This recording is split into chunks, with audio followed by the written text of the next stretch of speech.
para mí es un placer compartir estos momentos con vosotros, esta presentación y bueno, efectivamente, desde mi posición en un banco de desarrollo con un mandato social, lo que le hace una institución única en Europa, una institución pública, es un banco multilateral, pues intentaré dar mi visión sobre, en primer lugar, la realidad económica y social sobre la que hemos sufrido la pandemia y sus condiciones tan dramáticas y, bueno, cuál sería el camino, por lo menos los objetivos que nos tendríamos que fijar para que la recuperación después de esta crisis sea un modelo económico diferente, más sostenible, más respetuoso con el medio ambiente y, sobre todo, más social.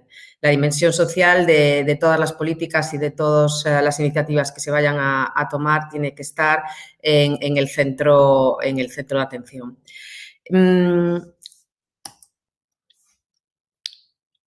El contexto económico y social en el que se ha producido esta pandemia lo que arroja es una situación que ya venía de años anteriores, un modelo económico que había generado pues, desequilibrios económicos y sociales con carácter estructural en algunos países y yo creo que es el caso de España. Esto pues, ha determinado que la pandemia haya impactado en estas economías ya débiles que venían arrastrando estos desequilibrios y que, por lo tanto, las tasas de crecimiento, más bien de caída del Producto Interior Bruto, que están proyectadas por todos los organismos, pues den unas cifras pues realmente de caídas bruscas. Vemos ahí las últimas previsiones de la Comisión. Lógicamente, las previsiones se están adaptando a los diferentes contextos en función de que haya recaídas o no, un contexto de incertidumbre que va a depender mucho del desarrollo de la vacuna y de la respuesta de los agentes económicos, en particular de las familias, bueno, lógicamente también de las empresas, si vuelven a recuperar la confianza. Pues vemos que hay caídas significativas. Destaca la caída en España en el más del 12% y pues lo que es, digamos, todavía arroja más sombras es las estimaciones para el año 2021 que parece que en ningún caso, y en particular en el caso de España, también es el caso de Italia, no van a recuperar el terreno perdido en el año 2020. De hecho, en función de los escenarios que se manejan, de desarrollo de la vacuna y de la respuesta que la propia economía dé a estos resultados, hay estimaciones que incluso apuntan a que hasta el año 2023 no se vuelven a recuperar los niveles de renta y de actividad del año 2019. Bueno, otros indicadores, lógicamente, pues señalan caídas importantes de la inversión, de las exportaciones, también, lógicamente, del consumo privado y realmente la actividad que se está manteniendo es gracias al importante gasto público que se está desplegando en todos los países, en España y en todos los países en general para sostener la actividad económica. El impacto en el empleo es también importante y también lo que es preocupante es que la información que tenemos de este indicador de la evolución del desempleo en España y en Europa en general no recoge el impacto final de la crisis como consecuencia de los esquemas de protección del empleo que se han puesto en vigor y en marcha en la mayoría de los países europeos, en particular en España. Los ERTE están manteniendo unos niveles de empleo, pero no se sabe cuando los esquemas de protección pues, desaparezcan el resultado el impacto final en el empleo. En cualquier caso, y ya lo que llevamos de año, entre febrero y agosto, ya vemos que el impacto ya es importante. La media de la Unión Europea ha subido un punto porcentual, no es mucho. También vemos que nuevamente, y desgraciadamente en España, pues el impacto es superior y también lo que se ve claramente es que ya partíamos de unas tasas de desempleo claramente superiores a la media de la Unión Europea. La Organización Mundial del Trabajo ha estimado que en los 3 primeros trimestres de este año se han perdido 27 millones de empleo, tomados como media.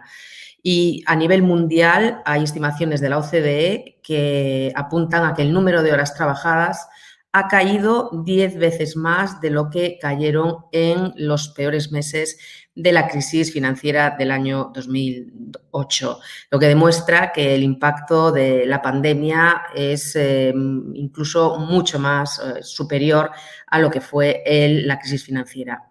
Vemos que los principales grupos afectados por la evolución del desempleo pues son los grupos más vulnerables.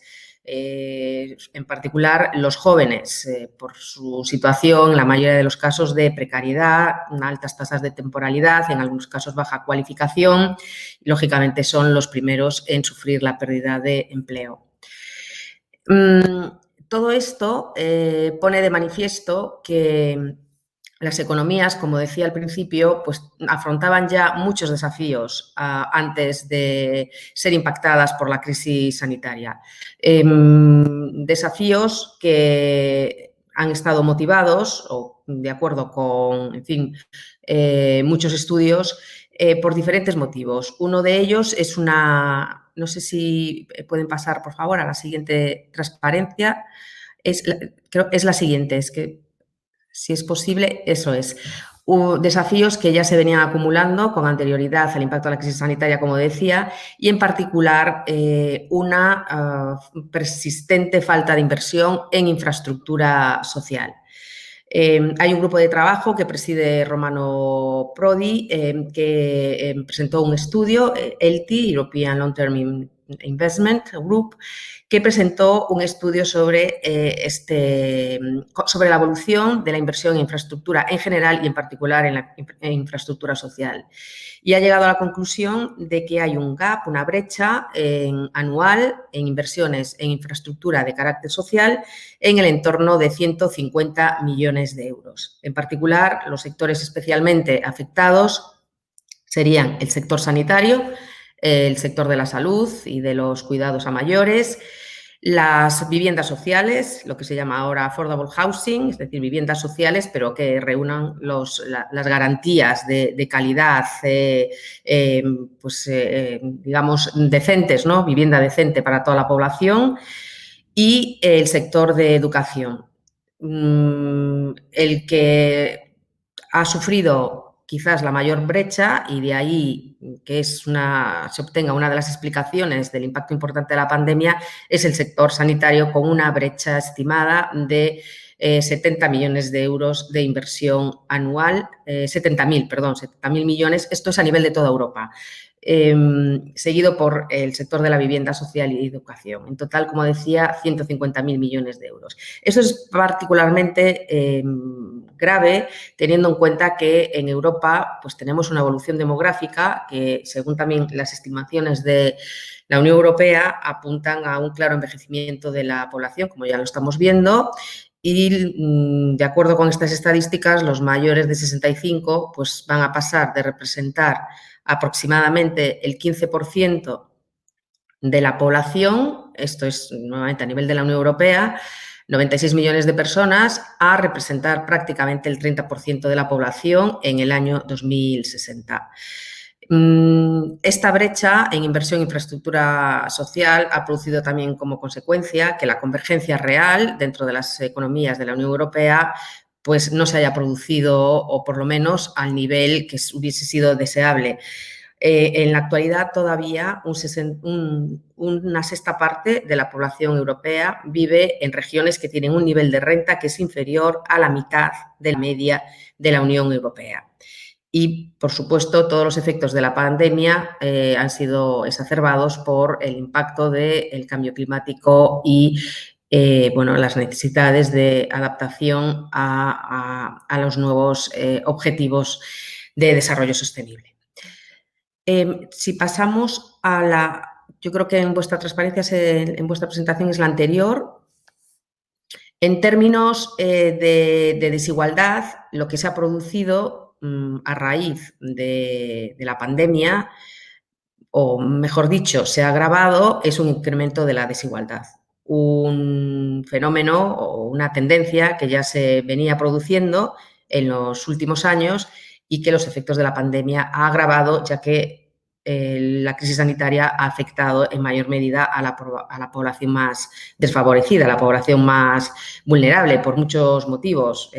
Por ejemplo, el tema del acceso a la educación, pues aquellas familias en las que no tengan acceso a las herramientas adecuadas para poder seguir la educación, pues utilizando las herramientas tecnológicas, pues lógicamente se quedan rezagadas. También depende de la cobertura sanitaria y del estado de salud previo, también de la precariedad en el empleo. Como decía antes, aquellos empleos temporales de baja cualificación son los primeros en sufrir el impacto de la crisis, y la crisis también está muy relacionada, su impacto, con el acceso a una vivienda que reúna las condiciones aceptables. La población que está en infraviviendas, espacios muy reducidos, que no reúnen unos requisitos para producir un aislamiento en caso necesario, pues lógicamente los contagios son muchísimo más elevados. En particular también en las mujeres se ha visto una incidencia importante, bueno, por motivos también específicos, como consecuencia de la mayor carga familiar que suelen tener las mujeres. Se ha visto que ha aumentado la violencia doméstica y, como veíamos anteriormente, una mayor caída relativa del empleo en este grupo de población. Esta desigualdad, normalmente, o bueno, uno de los indicadores, hay muchos para medir la desigualdad, es el coeficiente de Gini, que mide cómo se distribuye la renta en los diferentes segmentos de la población. Y de acuerdo con las estimaciones de este estudio, que se realizó en marzo, a principios de la pandemia, este estudio establece varios escenarios. En todos ellos se ve que empeora el coeficiente de Gini, es decir, que aumenta la desigualdad. En el caso de España, nuevamente, de acuerdo con este estudio, es donde en términos relativos, también con Italia, va a aumentar más de un 10%. Esto se verá porque este estudio se realizó con un marco de temporal hasta el verano. Es decir, en marzo no se sabía cuánto tiempo iba a durar el confinamiento y se estimaron dos escenarios: en un confinamiento con actividad económica reducida o con actividad económica alta. Al final, el confinamiento pues, se ha prolongado y digamos que hemos tenido una recaída que ha llevado en muchos ámbitos del país a reintroducir medidas de reducción de la actividad y de confinamiento parcial o total. Con lo cual, es muy probable que nos vayamos a un escenario, desde luego, con mucha probabilidad, de los dos que se han proyectado en el gráfico, al peor, o incluso puede que empeore, ya que en este estudio, como decía, se establecía un confinamiento hasta el verano y una recuperación de la actividad y de la normalidad después del verano. Esto no se ha producido y, por lo tanto, pues esto, lógicamente, solo se podrá comprobar a posteriori, ¿no? Cuando el efecto de la crisis pues vaya diluyéndose y se pueda pues actualizar estas estadísticas. Pero bueno, lo que importa en este tipo de análisis son las tendencias, y las tendencias es a un agravamiento de la desigualdad y, por lo tanto, a disminución de la cohesión social y, lógicamente, aumento de la precariedad. Por lo tanto, esta pandemia pues, ha producido un shock, como veíamos en los datos anteriores, prácticamente pues, sin precedentes, incluso en la mayoría de los indicadores mucho peor que el impacto de la crisis financiera. Y esto ha requerido una respuesta de emergencia pues, también sin precedentes y, bueno, pues a la altura de la emergencia que se creó. Esto es una estimación de la Comisión Europea de las medidas que se han puesto en marcha, insisto, de emergencia en los primeros meses de la pandemia para, bueno, ayudar a mantener la actividad económica y el empleo en la medida de lo posible. Vemos una serie de organismos que han reaccionado poniendo en marcha pues, importantes medidas, paquetes financieros. Esto no quiere decir que este total de 4,2 trillón haya llegado a las economías. Son medidas que se han decidido y que están puestas a disposición de los países miembros, pero, por ejemplo, la cuarta, los 240.000 millones de euros del ESM, del Mecanismo Europeo de Estabilidad, que, bueno, para los que no estén tan al tanto, es el organismo que cuando España necesitó capitalizar el sistema financiero, pues nos concedió el préstamo en torno de 40.000 millones para recapitalizar las entidades financieras que necesitaban, bueno, pues, capital. Ha puesto en marcha esto, ha puesto a disposición de los países miembros esta línea que no va ligada a una condicionalidad macro, a disposición de los países. Hasta ahora no se ha utilizado, pero digamos bueno, que es la discreción de los países al final la que tiene que tomar la decisión de si acude a este fondo o no. Las condiciones financieras normalmente son más interesantes que las que puede obtener un país, sobre todo aquellos que no se financian, pues a lo mejor Alemania no tiene un incentivo como pueden tener otros países periféricos cuyos costes de financiación son más elevados. Lo mismo, el BEI, vemos ahí un paquete de 200.000 millones. Esto es una estimación de la inversión que podría llegar a movilizar el mecanismo de garantía para un europeo que ya se aprobó, que son 25.000 millones de garantías que los Estados miembros se han comprometido a ofrecer a este mecanismo para que el BEI conceda financiación a pequeñas y medianas empresas con la garantía de este instrumento, es decir, de los Estados miembros. Bueno, este mecanismo está empezando a rodar, por lo tanto, pues se supone que tardará unos años en verse el impacto. Pero bueno, ya existe el reglamento y bueno, pues las pequeñas y medianas empresas, porque este instrumento en particular está orientado no a los gobiernos, sino al sector privado y en particular a las pequeñas y medianas empresas. El resto de cifras son estimaciones de la Unión Europea. Bueno, tenemos el segundo de 100.000 millones. Este es el programa, el SURE, que se llama así porque es el programa de apoyo a los esquemas de mantenimiento del empleo que han puesto en marcha la mayoría de los países. En España sería un instrumento que permitiría al Gobierno la financiación de los ERTEs, por ejemplo. El SURE va a emitir deuda en los mercados de capitales, lo mismo que hará el Next Generation en un futuro cuando se consiga aprobar y, bueno, pues con estos préstamos que se repartirán entre los países en función de una serie de criterios de reparto, del impacto en el empleo, etcétera, pues son créditos que se pondrán a disposición de los Estados miembros y que permitirán financiar los gastos asociados al desempleo y, por lo tanto, es un instrumento que indirectamente pues también ayuda al mantenimiento del empleo en los sectores más afectados por la crisis. El resto de las medidas pues son estimaciones de la Unión Europea de todos los paquetes que han puesto en marcha los diferentes gobiernos de la Unión Europea para ayudar a sus empresas. Desde instrumentos de liquidez, como puede ser en España el caso del ICO, hasta instrumentos de solvencia. La directiva de ayudas de Estado se ha suavizado para permitir temporalmente que los Estados puedan entrar en el capital de ciertas empresas con una serie de condiciones para, bueno, mantener aquellas empresas que por circunstancias temporales puedan acabar desapareciendo cuando son empresas viables en sectores de crecimiento. En total, bueno, pues la Comisión estima que cuando todo esto se esté ya en marcha y se puedan estar utilizando, que el paquete o la respuesta de emergencia de la Unión Europea habrá llegado a los 4,2 trillón de euros. Como decía, esto, insisto, son estimaciones y son paquetes que todavía, algunos de ellos, no están operativos al 100%. También a esto hay que añadir, que viene ahí un poquito más abajo, no sé si lo leen, bueno, pues el apoyo del Banco Central Europeo con su política monetaria aprobó la compra de activos dentro del plan de emergencia por la pandemia, que añade pues 1,6 trillón también de euros a las compras que ya hacían de unos 20.000 millones de euros mensuales de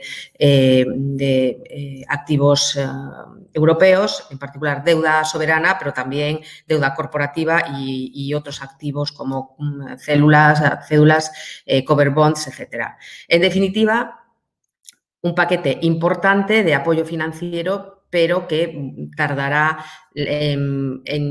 sus efectos tardarán todavía en hacerse sentir, porque son paquetes que se están poniendo en marcha, que necesitan desarrollo reglamentario en muchos casos y, por ejemplo, el mecanismo para apoyar el empleo, pues ha acudido ya al mercado con 17.000 millones, pero lógicamente tiene que tener en cuenta la capacidad de absorción del mercado de capitales de una cantidad tan importante de deuda pública.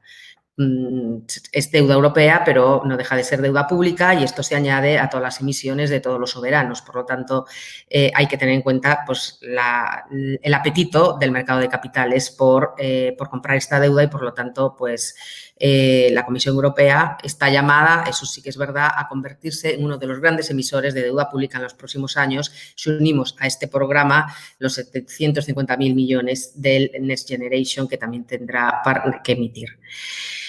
Esto, digamos bueno, que ha sido la respuesta de emergencia a la crisis. Insisto, mucha de este paquete financiero pues todavía no ha llegado a las empresas, ni siquiera a los gobiernos, pero yo creo que es importante también plantearse cuál es el futuro, cuál sería el camino que habría que recorrer o a dónde habría que orientar la política económica, los objetivos de los diferentes gobiernos y a nivel de la Unión Europea para que Europa, nuestras sociedades, sean mucho más resistentes a este tipo de shocks y tengamos un futuro más prometedor, más próspero, con impacto positivo en el bienestar y como en terminología de Naciones Unidas para las personas, el planeta y la prosperidad. Objetivos comunes que tienen que integrarse en una estrategia clara que conduzca a conseguir este objetivo. Se trata de evitar los errores del pasado y de cambiar el modelo económico hacia un modelo que tenga más en cuenta a las personas, el bienestar y, sobre todo, énfasis en, como dice Naciones Unidas, en no dejar a nadie atrás. Vemos aquí que realmente esta agenda ya la fijaron los jefes de Estado de los casi 90 países que forman Naciones Unidas en el año 2015. Ahí decidieron los objetivos de desarrollo sostenible que tienen que cumplir los países en el año 2030. Estos objetivos son 17, probablemente ustedes los conozcan, pero bueno, desde erradicar la pobreza hasta bueno, el acceso a una educación, vivienda de calidad. Son 17 objetivos que los países deberían cumplir en el año 2030, para lo cual tienen que presentar planes que conduzcan a la consecución de estos objetivos, y a esto se añaden los objetivos del Acuerdo del Clima de París para reducir las emisiones de efecto invernadero y conseguir una economía neutral. La Unión Europea ha decidido en el New Green Deal que la Unión Europea tiene que ser, desde un punto de vista del clima, neutral en el año 2050. En definitiva, se trata de aunar la sostenibilidad medioambiental, la biodiversidad, la cohesión social en una recuperación económica con empleo de calidad y sostenible. Aquí vemos, bueno, me dicen que ya vamos un poco mal de tiempo, entonces, bueno, a mí esta transparencia me parece muy interesante. La utilizó Mark Carney cuando era gobernador del Banco de Inglaterra, fue uno de los primeros en darse cuenta que el sector financiero tenía que hacer un test de estrés, o por lo menos tenía que analizar el riesgo de su balance al cambio climático. Y, bueno, pues esta transición hacia la consecución de estos objetivos y la consecución de los acuerdos de París la sociedad la tiene que hacer tarde o más temprano. Cuanto antes la haga, el coste va a ser menor. Ahí lo vemos, si tardamos, si las emisiones continúan al nivel que estamos y no empezamos a reducirlas hasta el año 2025, ustedes ven que la pendiente es muchísimo más empinada, con lo cual la adaptación tiene que ser muchísimo más drástica y, por lo tanto, el coste económico y social va a ser muchísimo mayor para llegar a una situación de controlar el incremento de la temperatura del planeta, que son los acuerdos de París de que no suba más de 1,5 grados. El sector privado tiene que adaptarse a esta situación, ahí lo pongo, tiene que asumir los costes sociales y medioambientales. Muchas empresas, pues, si no hacen la transición, se enfrentarán a riesgos reputacionales, hay que adaptarse a los nuevos estándares y, sobre todo, a nuevos patrones que demandan tanto los consumidores como los inversores. En la siguiente transparencia vemos que, bueno, no todo es negativo. Esta transición puede generar muchísimas oportunidades empresariales en muchos sectores. En los sectores de la energía renovable, la mejora de la eficiencia energética en edificios, en el transporte va a ser esencial. Todo lo que se refiere al tratamiento del agua, tanto tratamiento de aguas residuales como toda la infraestructura hídrica para evitar pérdidas de agua, mejorar la calidad, también va a ofrecer muchísimas posibilidades. La agricultura sostenible y, sobre todo, yo creo que lo que es importante para las empresas es que todo esto va a crear valor y que va a generar un modelo de desarrollo de negocio diferente, con unas relaciones con los clientes, con los inversores, con los consumidores diferentes. El compromiso con los objetivos de desarrollo sostenible no solamente es a nivel de gobiernos, sino que también es a nivel del sector privado, y esto lo están demandando pues la sociedad y lo están demandando los inversores. Me parece interesante asociar todo esto, lo que se llaman, bueno, los ESG, Environmental, Social and Governance, que, bueno, en español vendría a ser los ratings de sostenibilidad. Cada vez más empresas demandan estos ratings de sostenibilidad para que alguien, una agencia externa, lo mismo que hay agencias de rating financiero que evalúan a los países, que evalúan a las entidades financieras y a las corporaciones, agencias de rating que se fijan o que evalúan el impacto de sostenibilidad de las empresas, cuál es su impacto social, cuál es su impacto medioambiental. La proliferación de este tipo de agencias ha sido importante en estos últimos años. Incluso muchas agencias de rating financiera incorporan estos criterios de impacto sobre la gobernanza, también el impacto social y medioambiental en sus análisis de riesgos. Pero lo interesante es ver, de acuerdo con, bueno, las estimaciones, que hay muchas estimaciones de este tipo, que hay una relación, no se puede decir que sea directamente proporcional, pero sí positiva, entre los ratings sociales y la rentabilidad, la volatilidad y el coste del capital. Se ha visto que hay una relación positiva entre el coste del capital y el rating social. Es decir, a mejor rating social, menor es el coste de capital, mayor es la rentabilidad de la empresa y menor es su volatilidad. Por lo tanto, esto al final es un win-win. Los inversores y los consumidores lo demandan. Hay cada vez un mayor screening, una mayor selectividad por parte de los inversores y de los consumidores sobre en dónde invertir su dinero y sobre qué tipo de productos consumir. Por lo tanto, esto es una tendencia que ya es difícilmente reversible. De hecho, la transición sostenible ha generado ya beneficios desde el punto de vista del empleo y del valor añadido. Este es un gráfico de la OCDE.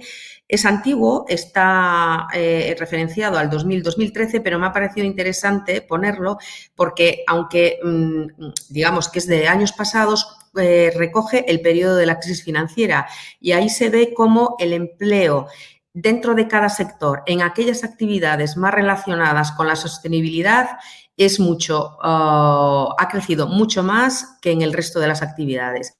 Y lo mismo en lo que se refiere al valor añadido. En cada rama de actividad, en cada sector de actividad, aquellas actividades más relacionadas con la sostenibilidad social, medioambiental, con todo esto de lo que estamos hablando, pues es bastante superior. Por lo tanto, la financiación sostenible pues, está en el foco, lo decía al principio, tanto desde el punto de vista de la regulación como de los supervisores y también de la industria. A nivel, por ejemplo, de los bancos centrales, el Banco Central Europeo acaba de publicar unas guidelines para que el sector financiero reporte sobre los riesgos medioambientales de su balance. Parece ser que hasta el año 2025 no va a ser obligatorio, pero ya se les está empezando de manera preliminar o de manera, digamos, para testar cuál es la resistencia de los balances financieros a los riesgos medioambientales que a partir del año 2021 empiecen con este reporting. La EBA, la Autoridad Bancaria Europea, está también analizando si los riesgos medioambientales en el balance de las entidades puede acabar produciendo un cambio en los requerimientos de capital. Y el Banco de Francia, por ejemplo, esta semana va mucho más allá. Ha anunciado que va a exigir un test de estrés a todas las entidades financieras para que reporten los riesgos. Bueno, no para que reporten, en este caso es un test de estrés sobre los riesgos medioambientales de su balance.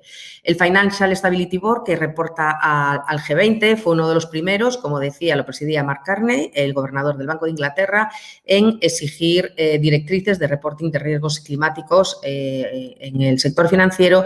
Y ahora acaba de lanzar una iniciativa para establecer ya métricas para medir estos riesgos climáticos. Y esto sí que va a suponer un cambio en el reporting futuro de las entidades financieras. Bueno, Naciones Unidas, por supuesto, lleva trabajando sobre esto muchos años y la industria financiera, en particular ICMA, ha establecido, conjuntamente con los emisores, los principios que tienen que cumplir las emisiones verdes, sociales y sostenibles para poder llevar esta etiqueta y que los inversores sepan en qué están invirtiendo.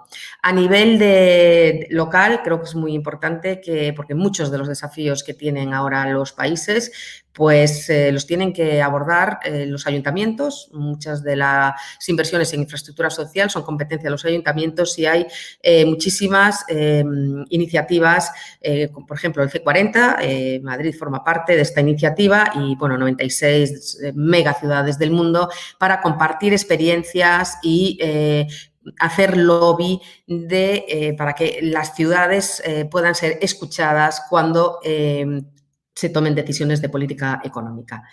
En la siguiente transparencia vemos cómo ha evolucionado el mercado de financiación sostenible. Las emisiones ven aquí desde el año 2011 prácticamente inexistentes hasta el año 2020.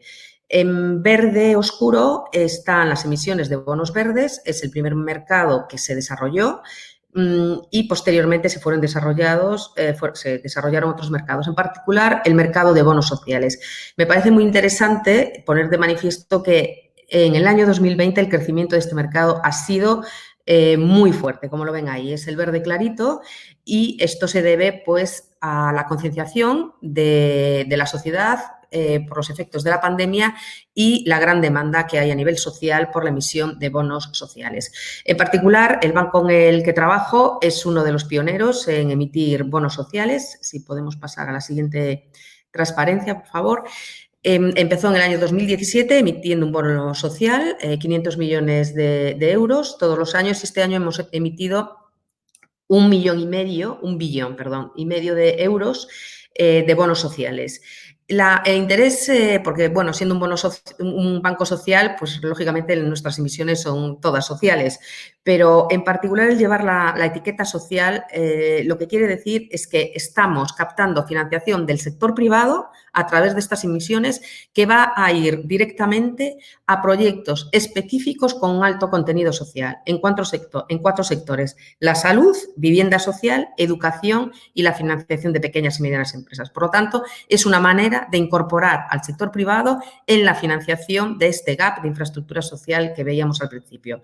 Por tipos de emisores, bueno, simplemente les comento, bueno, ven ahí a la derecha en el gráfico que en el año 2020 es el segmento del bono social el que ha sufrido un crecimiento más importante y el COVID, lógicamente, pues está detrás, no es lo que lo explica. Por tipos de emisores son las corporaciones y los supranacionales, incluidos a los gobiernos y los bancos de inversión y bancos de desarrollo como en el que yo trabajo, los principales emisores y, bueno, lo ven ahí. Normalmente, y el sector financiero, que es el azul clarito, se reparte la mitad de la tarta con las corporaciones y la otra mitad lo tenemos los gobiernos y los supranacionales. Yo creo que ya estoy llegando casi al límite de tiempo. En las siguientes transparencias, bueno, les quería mostrar el liderazgo que la Unión Europea pues, ha tenido en el desarrollo de estos mercados de financiación sostenible. Les comento simplemente que un hito, después de 2 años de trabajo, la Unión Europea ha aprobado en junio la taxonomía verde, que es una clasificación de todas las categorías económicas de la Unión Europea en función de su contribución a 6 objetivos del clima. Esto es muy importante porque va a permitir homogeneizar, por ejemplo, para las agencias de rating social, exactamente qué es lo que están evaluando y evaluar lo mismo en todas las empresas, ya que hasta ahora pues, no había unos estándares y, lógicamente, pues, la dispersión de criterios pues, era importante. Bueno, en la siguiente diapositiva les menciono simplemente las cifras del plan de recuperación, del Next Generation en particular y del marco plurianual, que todavía se tiene que aprobar definitivamente, y también me gustaría incidir en que las prioridades a nivel de la Unión Europea pues son la sostenibilidad, la biodiversidad, la lucha contra el cambio climático, la digitalización, es decir, prioridades que se consideran que son necesarias para conseguir esta sociedad muchísimo más sostenible, respetuosa con el medio ambiente y más inclusiva. En todo esto, lógicamente, hay que tener en cuenta que hay que tener un enfoque integrado tanto a nivel nacional como a nivel local. Como les decía, una de las causas que explica la deficiente inversión en infraestructura social es que muchas de las competencias están a nivel local y, en particular, por ejemplo, tenemos el caso de los ayuntamientos en España, pues son los gobiernos locales los que tienen una restricción financiera pues mucho más acusada que el soberano. Por lo tanto, sería importante que el marco financiero a nivel local sea sostenible y sea suficiente para que se puedan abordar estos desafíos a los que se enfrentan. También, por ejemplo, otro de los grandes desafíos que tienen los ayuntamientos es la integración de los refugiados, de los inmigrantes, la creación de centros de integración, la incorporación de esta población vulnerable al mercado de trabajo, a la sociedad. Pues todos estos desafíos, lógicamente, necesitan financiación. Por lo tanto, contar con un marco financiero estable y sostenible pues es fundamental. Las instituciones financieras públicas, y con esto ya acabo, pues tienen un papel muy importante en todo esto, en la canalización tanto de recursos públicos, estas instituciones, en particular en el caso europeo, me refiero al Banco Europeo de Inversiones, con sede en Luxemburgo, al BERD, Banco Europeo de Reconstrucción y Desarrollo, con sede en Londres, y al que yo trabajo, que es el Banco de Desarrollo del Consejo de Europa, tienen un papel muy importante. Realmente son un instrumento de solidaridad entre los países europeos, ya que pueden hacer se apalancan en la triple A de muchos de sus accionistas para buscar financiación en los mercados de capitales a un coste muy reducido y esa financiación se traslada a otros accionistas del banco que nunca podían conseguir esta financiación a esos costes tan reducidos y, sobre todo, dedicarla a proyectos, en el caso de mi banco, proyectos exclusivamente sociales. También tienen un liderazgo, bueno, han tenido un liderazgo claro en el desarrollo de la financiación sostenible, de todos estos bonos ligados con la sostenibilidad, verde, social, etcétera. Tienen un papel contracíclico. Yo decía antes, cuando les presentaba el paquete financiero de la Unión Europea, que era un paquete muy importante, pero que muchos de estos fondos todavía no estaban disponibles. Sin embargo, los bancos europeos han reaccionado con ayuda de emergencia que ya ha llegado a los gobiernos y a las empresas. Por lo tanto, esta capacidad de reacción es muy importante y pueden ser un instrumento para superar este tipo de crisis ahora y en el futuro y, sobre todo, acompañar la recuperación económica.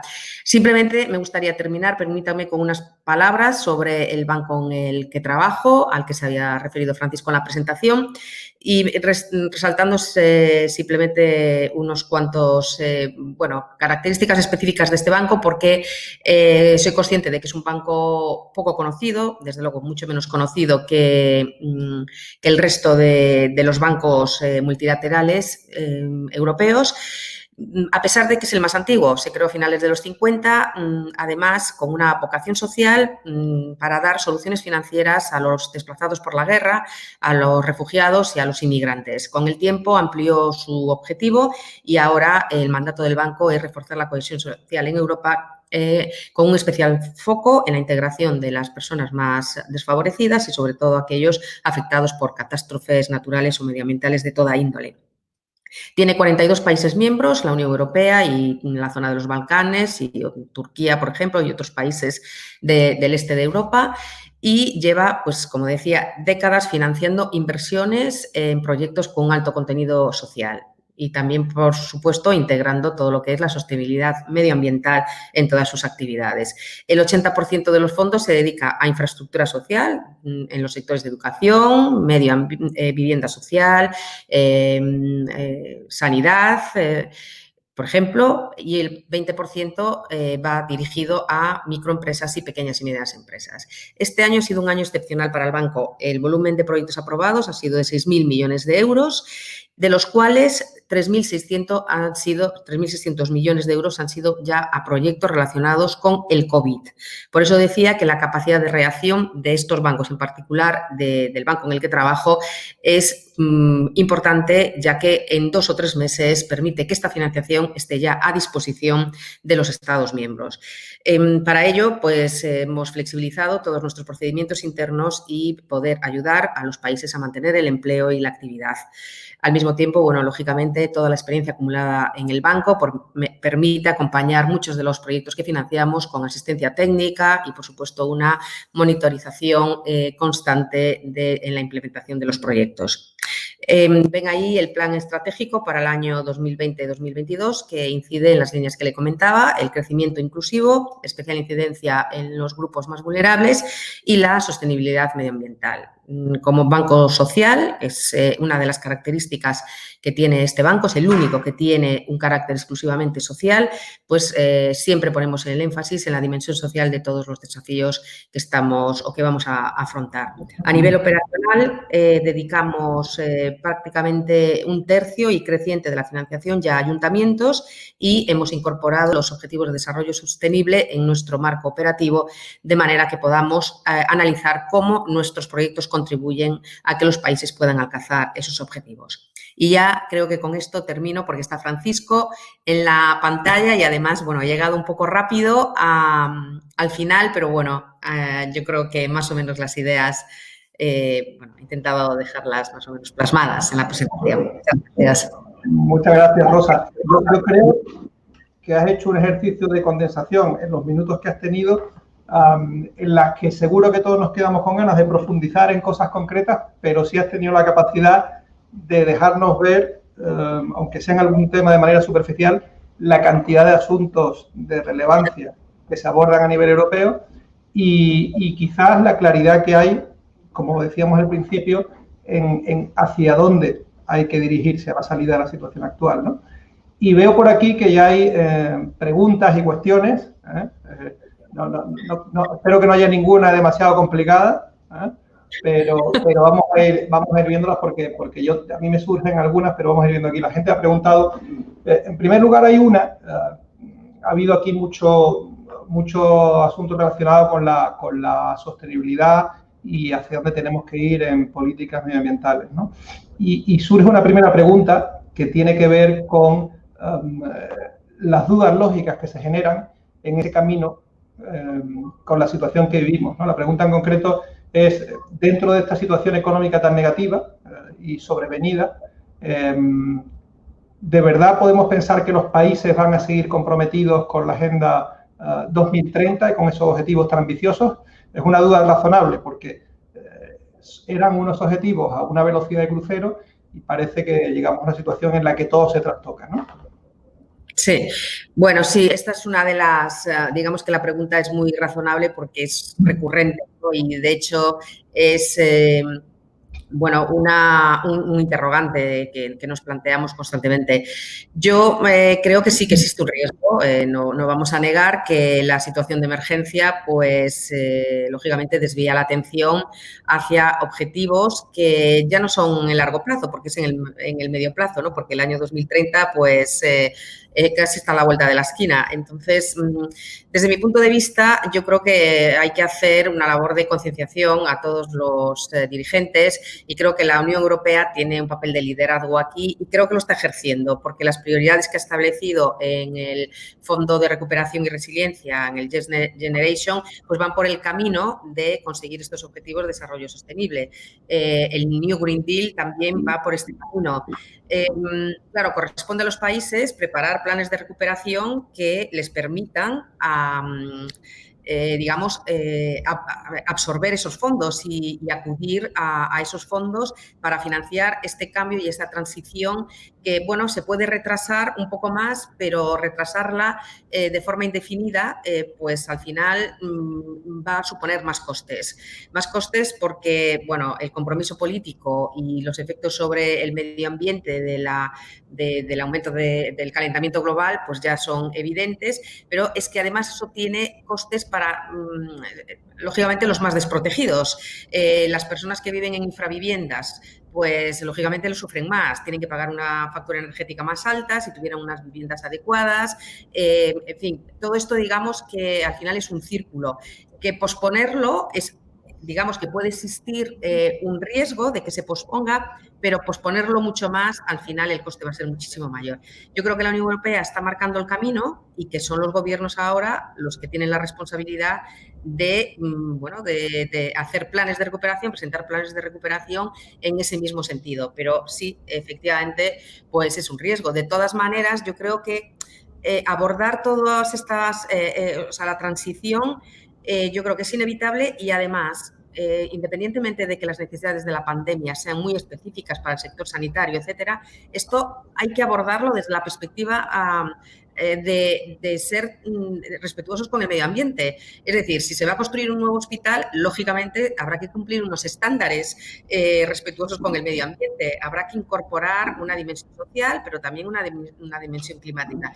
Yo no creo que esté ya todo tan desligado. Yo creo que ya está todo tan ligado porque todo tiene repercusión en todos los ámbitos de la sociedad que va a ser difícil, pues, escaparse. Pero sí, efectivamente... Esta preocupación existe. Es razonable, ¿no? Muy razonable. Es verdad que hay una inercia que parece que, además, escuchándote con todo el marco normativo europeo, los propios paquetes que hay establecidos que apuntan en una dirección muy concreta, parece que esa inercia es difícil, va cogiendo una inercia difícil de frenar, pero es una duda muy razonable. Hay una pregunta que también nos hace Pedro Higinio Álvarez, que es a ver si nos das con la varita mágica para Canarias, porque la pregunta es ¿qué deberíamos ir cambiando de manera concreta en Canarias para que dejemos de tener los peores indicadores de empleo, desigualdad o pobreza? Bueno, lógicamente la crisis ha afectado en particular a Canarias por el peso del sector servicios, en particular del turismo. Y además, bueno, pues tiene la insularidad.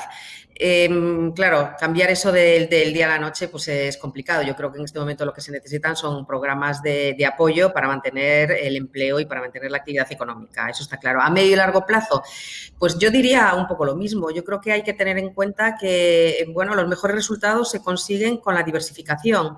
Hay que ver qué oportunidades diferentes, no centrarse solamente en un sector, independientemente de las condiciones de Canarias. Lógicamente, le dan la predisposición, pero yo creo que hay que aprovechar todas las oportunidades que dan políticas horizontales, por ejemplo, todo lo que es eficiencia energética, energías renovables, eso, pues, son caminos que se deberían explorar y no, en fin, quedarse con lo que se estaba haciendo hasta ahora y de esa manera. Se puede hacer lo mismo, se puede tener un sector turístico potente y se puede tener un sector turístico que tenga mucho peso en la actividad, pero a lo mejor orientado a con otro tipo de criterios, pues muchísimo más sostenible, bueno, ofreciendo otro tipo de servicios. Porque yo creo que al final también hay un cambio importante en la sociedad. La evolución que veíamos en el mercado de bonos sostenibles, estos bonos se venden porque hay gente que los compra y hace años pues no se vendían, ¿no? O sea, los inversores, bueno, pues ya eligen en qué empresas invertir, analizan cuál es el impacto de estas empresas, analizan pues qué hace esta empresa desde el punto de vista de la gobernanza, la transparencia. Entonces, yo creo que, bueno, que hay que empezar también por ver internamente, a nivel de la empresa, de sus órganos de gobierno, de cómo hace el reporting de sus actividades, un análisis también interno, ¿no? Interiorizar todo esto y decir, bueno, ¿cómo puedo yo ser más sostenible? Cómo puedo tener un éxito más sostenible, no solamente ser sostenible desde fuera, sino internamente. Y al final, pues como veíamos, teniendo en cuenta que los bancos por el momento no van a estar penalizados, pero la tendencia es a que hagan el reporting de estos riesgos climáticos. Todas aquellas actividades que no cumplan los requisitos de París o de los ODS, pues al final pues probablemente no van a tener financiación o lo va a tener a un coste que prácticamente va a ser sacarlos del mercado. Entonces, yo creo que es una tendencia que hay que ver el lado positivo de reconversión desde el punto de vista interno también de la empresa, ¿no? Que hay que cambiar internamente la empresa para ser más atractiva desde el punto de vista de los inversores. De que no es fácil, ¿no? Pero... Sí, casi es una cuestión de afianzar lo que se tiene de entrada en una situación como la actual e ir reconstruyendo en la línea que has apuntado de un futuro más sostenible y una economía que claramente lleva esa inercia, ¿no? Sí, yo creo que está claro. Y luego hay una buena pregunta aquí también que está relacionada con todo esto que venimos hablando, que es de Mar Ballesteros, que quizás habla de las dificultades o de las diferencias que puede haber entre unos mercados y otros y entre unas empresas y otras. Concretamente pregunta, ¿la necesidad de adaptarse a esa Agenda 2030 no supondrá una discriminación de las pymes versus las grandes empresas por el coste asociado? Es una pregunta muy razonable. O sea, parece que la capacidad de reacción, las espaldas, no son las mismas en unos tipos de empresas y otras, ¿no? ¿Cómo afrontar esa Agenda 2030 con la que seguramente muchas pequeñas y medianas empresas están muy implicadas, incluso más que algunas grandes, pero es verdad que es un esfuerzo que proporcionalmente les cuesta más, ¿no? En ese sentido. Bueno, yo entiendo la pregunta, pero bueno, realmente es que los objetivos de desarrollo sostenible, verlos como un coste, yo creo que es el error de partida, ¿no? Yo creo que hay que verlos como una oportunidad y además como algo necesario, porque nadie puede decir que está en contra de erradicar la pobreza o de que la educación sea de calidad o que haya que ofrecer acceso a una vivienda digna a toda la población o que no haya discriminación de género o que toda la población tenga acceso a agua potable. Entonces, digamos que parece mentira que eso ahora se esté poniendo en cuestión de si llegamos o no llegamos, ¿no? Que son cosas que al final... yo lo que creo es que cambiar el entorno económico es bueno para todos. Evidentemente, siempre las pymes, en todos los desafíos, pues tienen un poco la barrera de la financiación, tienen la barrera del tamaño, de la capacidad, pero bueno, también tienen otras muchas ventajas, que es la flexibilidad, que a lo mejor grandes corporaciones no tienen y cambiar las cosas en una pequeña y mediana empresa puede ser más fácil que a lo mejor en una gran corporación. Y yo lo vería pues como incentivos a cambiar e incentivos a lograr que con esos objetivos que no dependen ni de una empresa ni de dos y que también dependen muchísimo de las políticas públicas, porque no se puede pedir todo al sector privado, el sector público tiene que hacer muchísimo, contribuir a cambiar un entorno económico en el que todos ganen. porque si una pyme, pues lógicamente trabaja, desarrolla su actividad en un entorno económico muchísimo más sostenible, con un crecimiento, con empleo, con una sociedad con igualdad de oportunidades, pues lógicamente será muchísimo más estable su modelo de negocio que en una economía en la que haya pues estos impactos bruscos de shocks que ni en este momento podemos predecir cuál va a ser el próximo shock. Por lo tanto, yo creo que va en el ánimo, en el espíritu de todos, ¿no? Contribuir a esto, pero lógicamente pues, bueno, las pymes yo creo que como todo, ¿no? Que tienen que ver también la ventaja competitiva que tienen por su muchísima mayor flexibilidad y adaptarse a nuevas tendencias. Muy bien, muchas gracias. Vamos un poco justos de tiempo y queremos ser escrupulosos, pero yo no me quedo sin preguntarte dos cosas muy concretas. Una, en tu exposición hemos visto, y casi da un poco de incluso de tranquilidad ver cómo se están organizando esas respuestas de emergencia a nivel europeo con cifras astronómicas, pero quizás una duda que siempre flota en el aire es en términos operativos, en términos de colaboración que tú comentabas ahora, público-privada. ¿Cómo se garantizan los mecanismos necesarios para que de verdad todo esa respuesta de emergencia, que además, como dice el propio nombre, el que llegue antes o después es clave en situaciones como la actual? Sí. ¿Cómo se articula a nivel institucional europeo el dar agilidad para que todo eso fluya como debiera?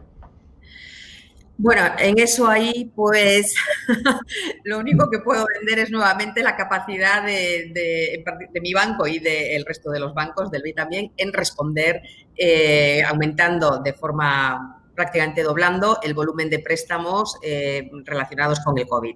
En el caso, lógicamente, de mi banco, pues son los gobiernos los receptores a los diferentes niveles, los receptores de estos préstamos. Pero bueno, son préstamos que han ido a soportar pues los hospitales de campaña, material quirúrgico, equipos e incluso salarios de los médicos, que eso normalmente no se financia, en el caso del COVID sí. Es decir, eso ya es operativo, eso ha sido una respuesta, en el caso de un banco pequeño como el mío, de 3.600 millones de euros en 2 o 3 meses. O sea, que es un esfuerzo importante. A nivel de la Unión Europea, bueno, ahí ya, pues lógicamente, hay que reconocer que, bueno, los procedimientos son más lentos, ¿no? Son más lentos porque se necesita un desarrollo reglamentario, una regulación, luego el desarrollo de segundo nivel. Yo creo que, dada la urgencia y la necesidad que hay de encaminar a las economías europeas ya hacia la recuperación, que los líderes ya desatascarán en breve, en las próximas semanas, pues ya el presupuesto plurianual y el paquete de resiliencia, vamos, el Next Generation, para que ya los fondos se empiecen a hallar.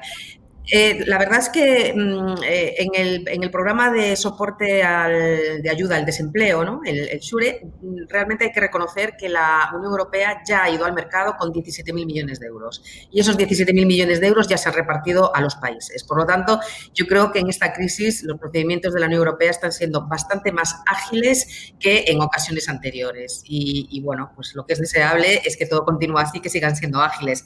Pero bueno, son cantidades astronómicas. Y bueno, pues no siempre lleva tiempo, ¿no? Los ritmos políticos, pero bueno, yo creo que en este caso eso se tiene que superar rápidamente porque la situación es de urgencia, así que hay que ser rápidamente optimistas, ¿no? Esta vez, de que todo va a ir más rápido. Estupendo. Y la otra pregunta, Rosa, que ya casi fuera de tiempo, es casi en el plano personal, y si te pongo en un compromiso, me lo dices y no lo respondemos, no te quiero asustar, pero es simplemente, tengo la curiosidad de, ocupando la posición que ocupas en un banco con digamos, esa función social, al final hay una responsabilidad muy alta en conseguir los objetivos, hay cosas detrás muy importantes, de los proyectos recientes en los que el banco ha participado, ¿de cuál te sientes más orgullosa o más satisfecha o que más te haya reconfortado casi en el plano personal? ¿Hay alguno en concreto que puedas mencionar? Bueno, pues sí puedo mencionar uno que además casualmente no ha sido un préstamo, ha sido una donación que es una parte marginal del banco, ¿no?